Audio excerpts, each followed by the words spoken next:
przejdziemy teraz po prostu do części spotkania, w której chcielibyśmy już bardziej powiedzieć właśnie o tym, co właśnie Operas jako infrastruktura chce zaproponować.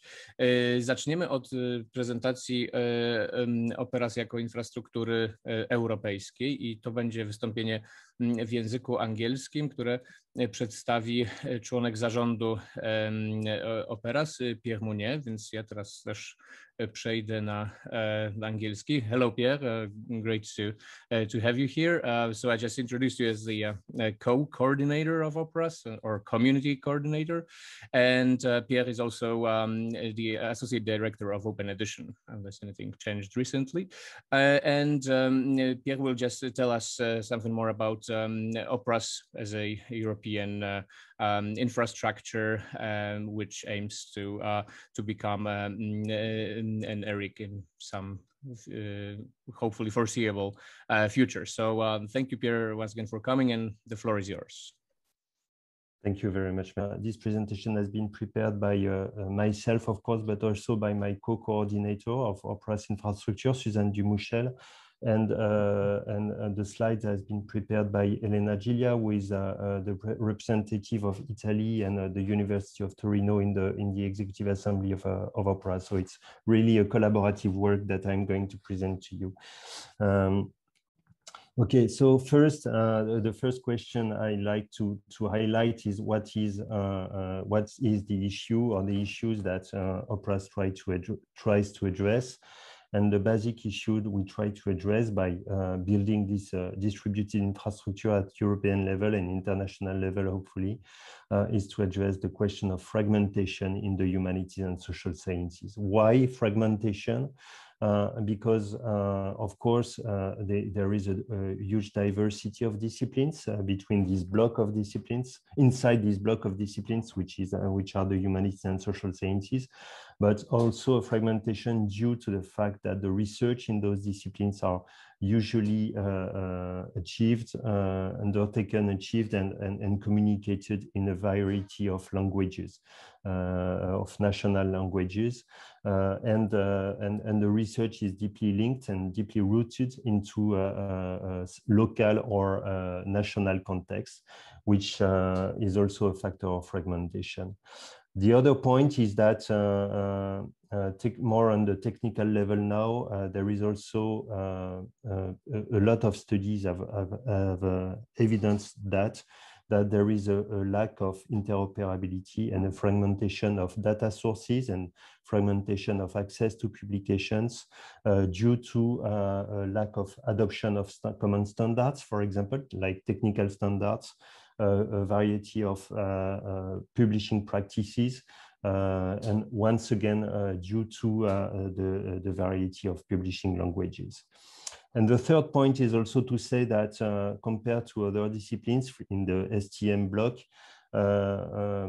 in many cases, the data which are worked on in the humanities, more particularly, are not big, what we call big data, but they are what we call small and smart data. So small data set in terms of quantity, but usually smart in the sense that those data are very rich and very complex, and the researchers in the humanities have to, and in the social sciences also have to deal with this peculiar structuration of the data sets and of the data, which are not, in most cases, big in quantity, but very rich. So that's also a factor of fragmentation in the landscape that we want to address as Operas. And first, I just want to say that we consider in Operas that, in fact, this fragmentation, which is a challenge, is not a weakness. This is not something, this is not only a weakness or something that we have to address, but it's also the reflect or the other side of the same coin, which we can say as in a more positive way, that it's also a sign of diversity. And there is a concept that we work with a lot in Operas, which is, and that we like a lot, in fact, which is the concept of bibliodiversity, which is the kind of reflection of the concept of biodiversity in the cultural world. I don't have time to give you the full history of this concept, but just to tell you that it has been elaborated in Latin America, probably by Chilean independent publishers at the end of the 90s. And it has been progressively adopted by other publishers in other countries, independent publishers, and progressively also by the academic community in the social sciences and humanities. Just to say that we have to foster the diversity of languages, diversity of ways of expressing ideas, but also the diversity of stakeholders and actors. Trying to fight the concentration in the publishing field, in the publishing sector, and trying on the contrary to foster and support the diversity of publishing players or publishing stakeholders to encourage this cultural diversity that we like. And I just want to make this quotation from Eelco Verwoerda, who is the former director of the OAB and OEPEN, that to his opinion and to our opinion, bibliodiversity is an integral part of quality in scholarly communication. So when I've said that, it's very easy to understand now the definition and the mission of OPRAS and the vision of OPRAS. OPRAS is the research infrastructure supporting open scholarly communication in social sciences and humanities in Europe. Its mission is to coordinate, to federate resources in Europe, to address efficiently the scholarly communication needs of the European researchers and more generally the researchers everywhere. We can help them by unlocking access to resources and to discovering and to providing discovery services and other editing and creating resources services. Or creating services or services to create resources. And our vision is to make open science the default practice in the humanities and social sciences, and in particular, open access. What our approach is, as we value the concept of diversity, our approach is a distributed one. So it's very important to understand that OPRAS is a distributed infrastructure. What does it mean exactly? It means that we are a community of organizations working in the field of open scholarly communication in the SSH. None of these organizations participating to the OPRAS community alone can address all the needs in scholarly communication. So most of the organizations participating to OPRAS, in fact, they are specialized on providing a service, providing a resource on one of the different stages of the scholarly communication cycle and the research life cycle.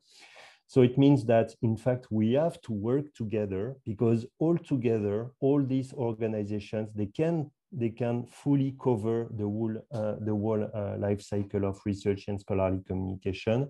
And working together as a community, in the end, our aim is to take back control over scholarly communication as a community. That's really the work, the way we work together. Here you have a small presentation of the current status of the OPRAS community. So currently we have a little bit more than 58 organizations coming from 17 countries. We have 10 core countries represented at the strategic level. I'm going to give you more details about that in a few minutes. We just had this month our first General Assembly with representatives of the different ministries of the core countries, and we have different types of assemblies to gather regularly the core members and the ordinary members of the association. I just want to tell you that from this year we are now a legal entity. So it's an association under Belgian law, an international association under Belgian law. So that's the explanation of the acronym AISBL.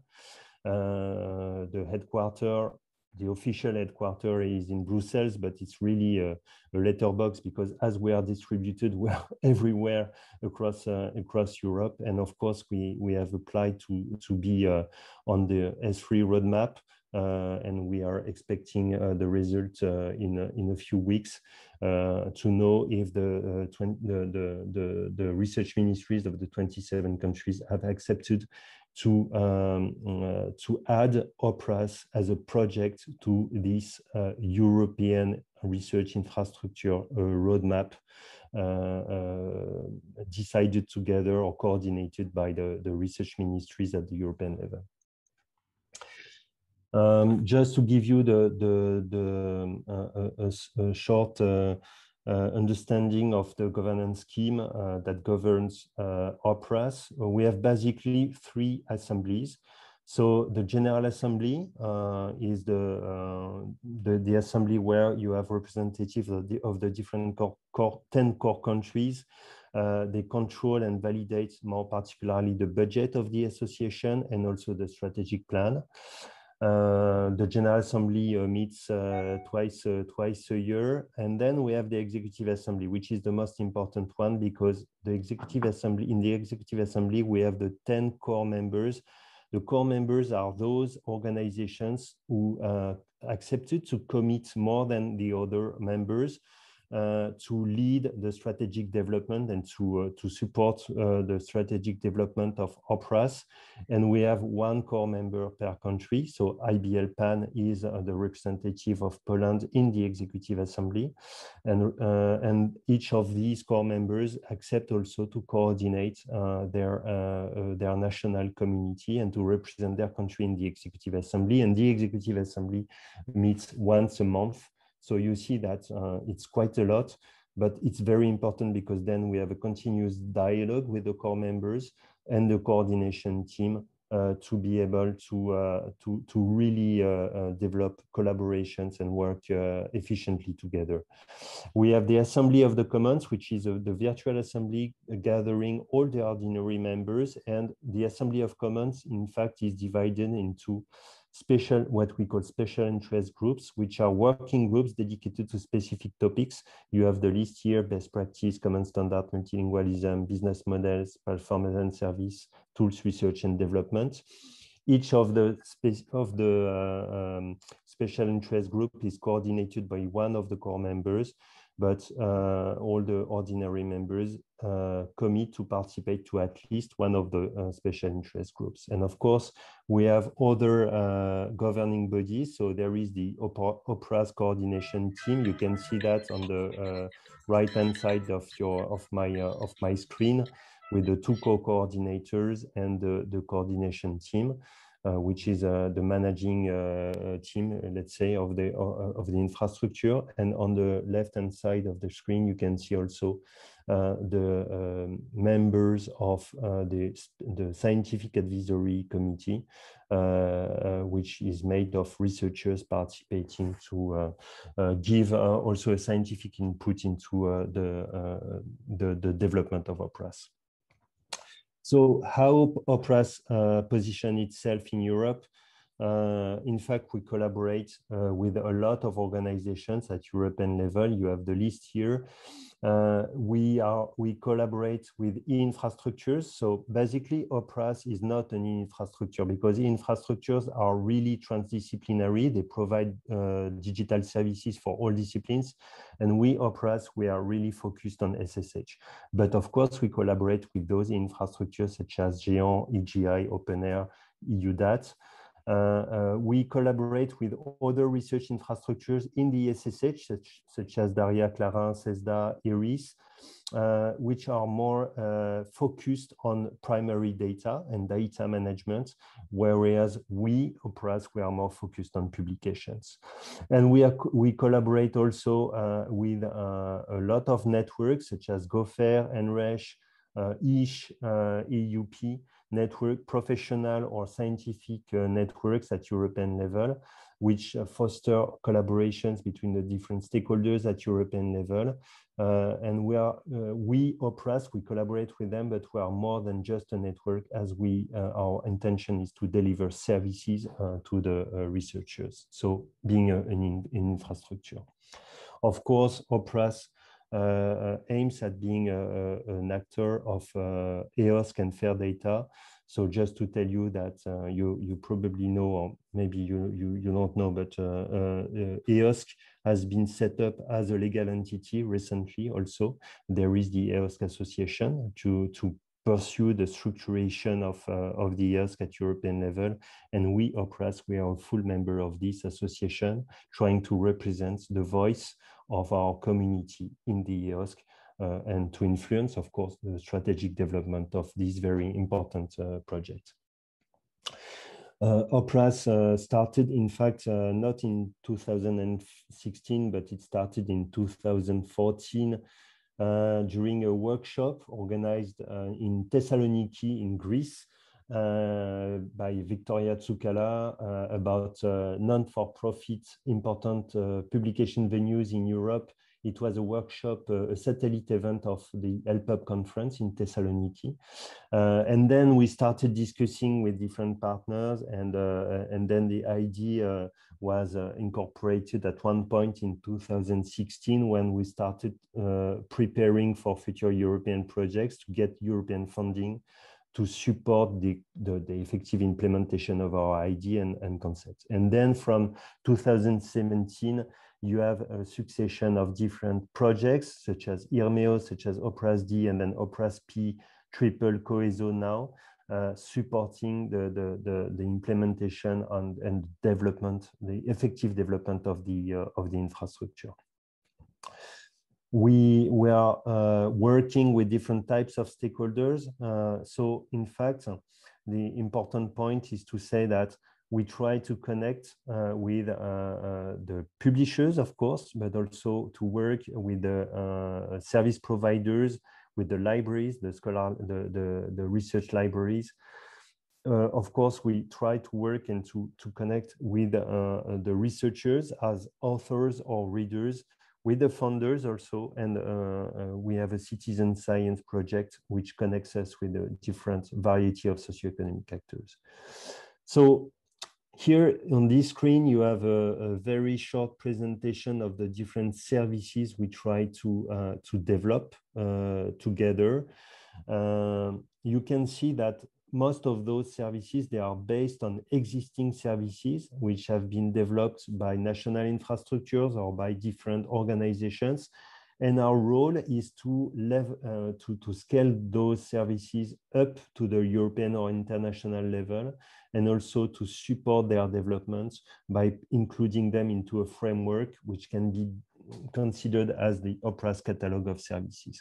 So we are developing a certification service based on the directory of Open Access Book to provide certification to the description of peer review practices from publishers. We are developing a discovery service thanks to the European funded triple project.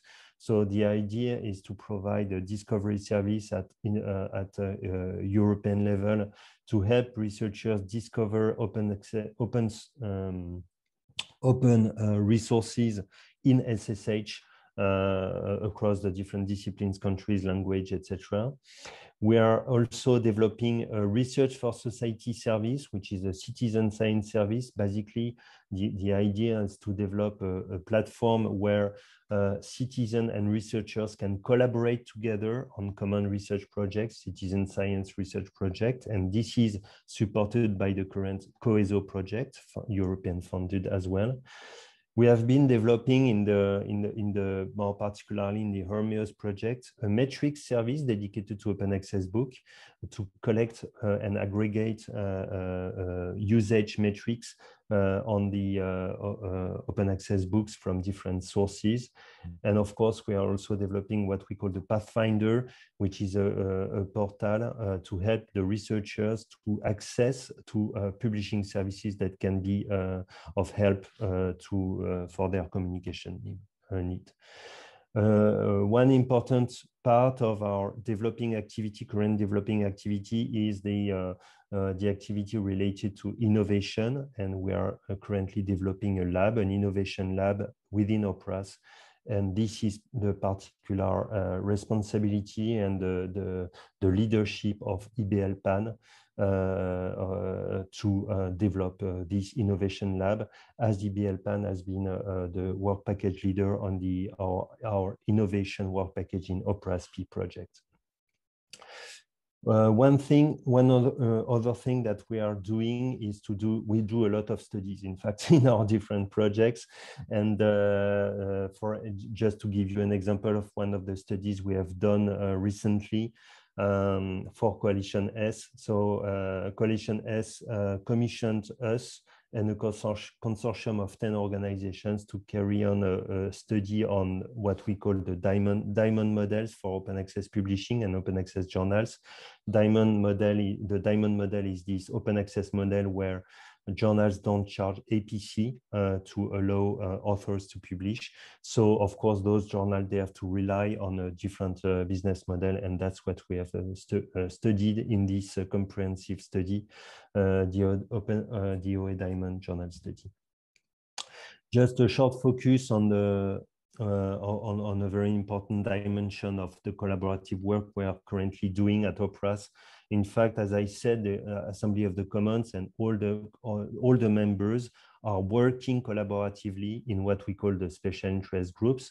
So you have here the list of the topics addressed by those special interest groups, and you can see that those groups, which are permanent groups, are the places where the different organizations participating to OPRAS can work together, think together, discuss together to identify the gaps in the landscape, to identify potential collaborations and potential collaborative actions, which will be supported in the future by new European projects.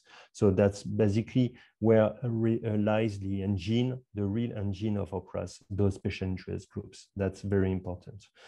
And those groups, in fact, have published 3 years ago white papers establishing the state of art and identifying the gaps in the landscape on the different topics they address.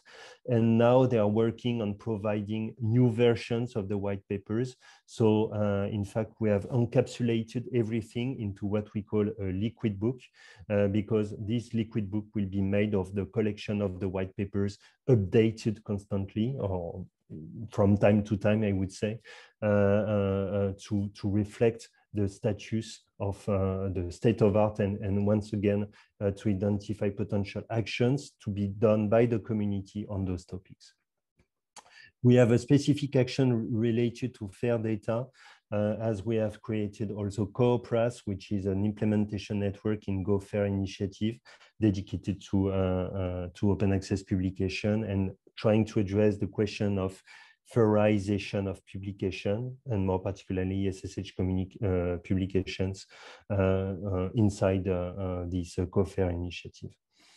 We collaborate with a lot of other organizations. Of course, we collaborate with DARIA, for example, a lot.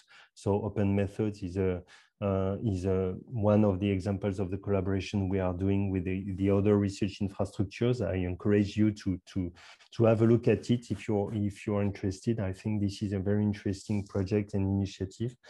But also we collaborate with GoFair, as I said, but also with other initiatives such as Invest in Open Infrastructure, IOI, which is an international initiative of players trying to advocate towards funders, private foundations, but public national funding agencies as well, the need to support and to fund structurally open scholarly communication infrastructures.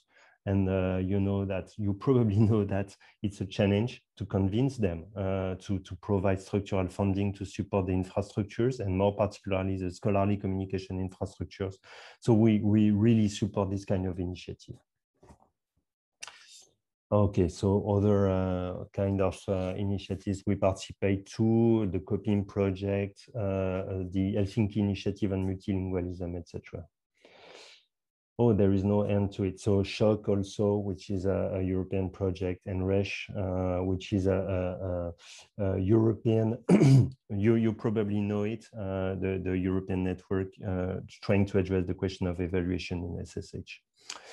So now about the national nodes. The other way to structure OPRAS community is to structure it through national nodes.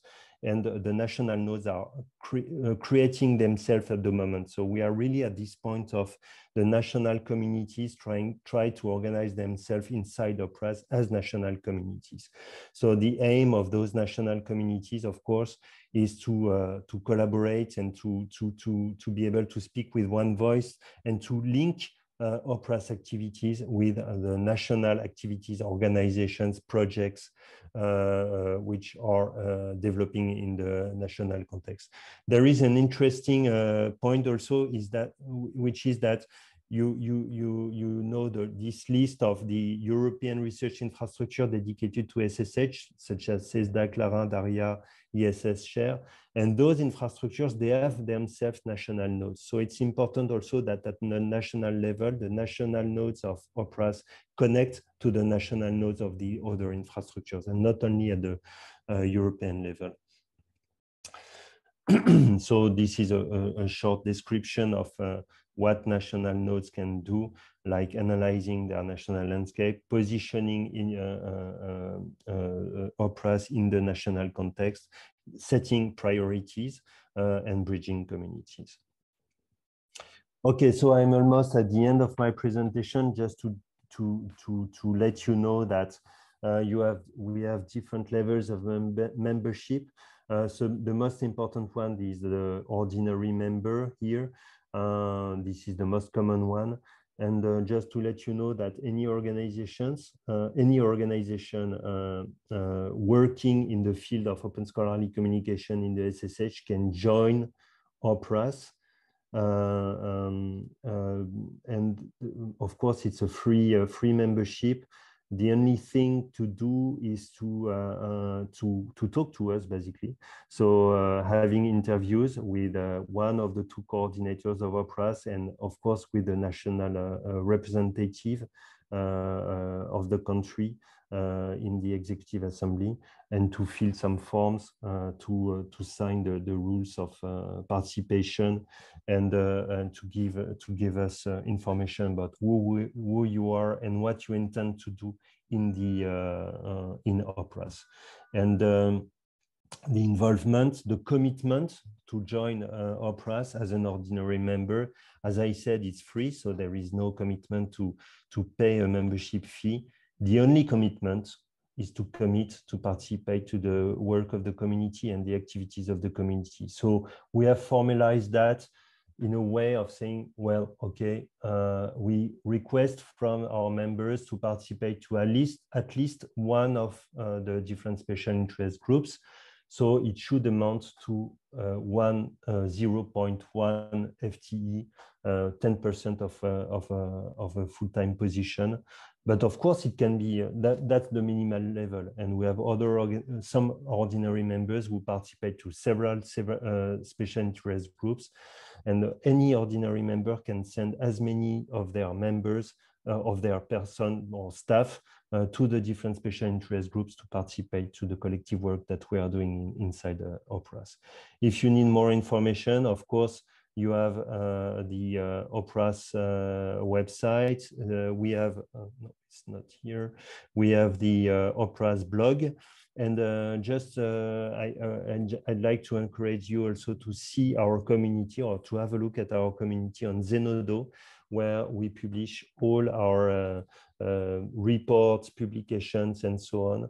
So if you want to have an idea of the output of our collective work, more particularly the studies or the surveys we are doing, but also the collective reflection we are doing, just go to Zenodo and you'll see all our publications.